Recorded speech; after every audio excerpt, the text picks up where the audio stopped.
If a की power x plus y multiply a की power x minus y equal to a की power 15 where a is not equal to 1 and b की power 2y plus x multiply b की power y minus 3x by 3 is equal to b की power 7 की whole power 4 where b is not equal to 1, then for what value of c cube is equal to x की power 3y2 plus y cube plus 7 cube plus 1।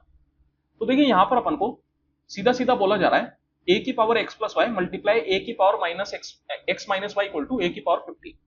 तो यहां पर मैं जानता हूं indices की एक प्रॉपर्टी होती है कि a की पावर m इंटू a की power n is equal to a की पावर m प्लस n।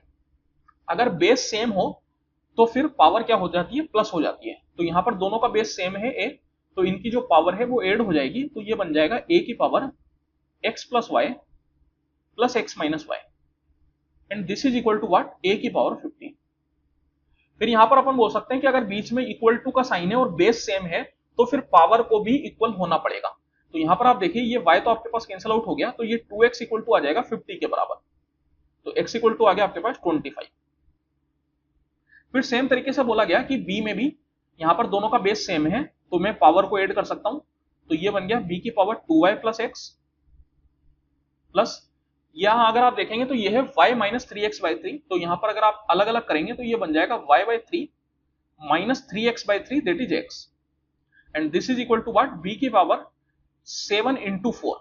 यहां पर अपन क्या कर सकते हैं, a की पावर m की होल पावर n को मैं लिख सकता हूं a की power m into n। Power क्या होती है, आपस में मल्टीप्लाई हो जाती है, तो ये हो गया 7 इंटू 4।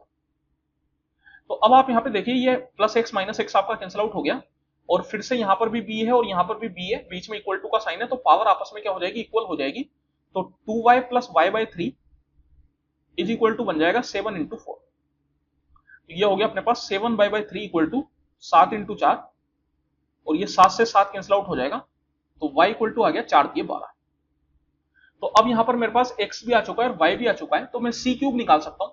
तो देखिए सबसे पहले x की पावर 3/2 की अगर मैं बात करूं तो ये अपने पास बन गया 25 की पावर 3/2, 25 होता है अपने पास 5 का स्क्वायर, तो ये बन गया 5 की स्क्वायर की होल पावर 3/2, ये 2 आपस में कैंसिल आउट हो गया, तो 5 का क्यूब बन गया दैट इज 125। तो c क्यूब इक्वल टू अपने पास बन जाएगा 125। फिर उसके बाद है y का क्यूब, y है 12, तो 12 का क्यूब हो जाता है 1728। फिर उसके बाद है 7, 7 का क्यूब, 7 का क्यूब 343 और फिर 1।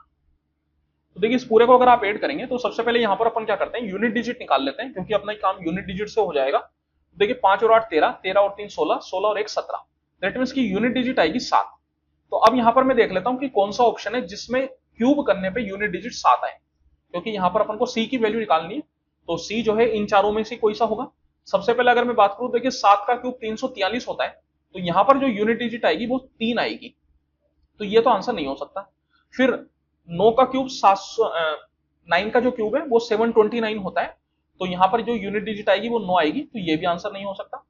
3 का क्यूब जो है वो 27 होता है, तो यहां पर यूनिट डिजिट 7 आएगी, मतलब मैं बोल सकता हूं यही आंसर होगा। बिकॉज अगर आप यहां पर चेक करेंगे तो 5 का क्यूब 125, मतलब यहां पर यूनिट डिजिट 5 आएगी, तो ये भी आंसर नहीं हो सकता। तो केवल एकमात्र ऑप्शन है जो सेटिस्फाई कर रहा है, तो फिर मैं बोल सकता हूं सी इक्वल टू कितना हो जाएगा, 13 हो जाएगा।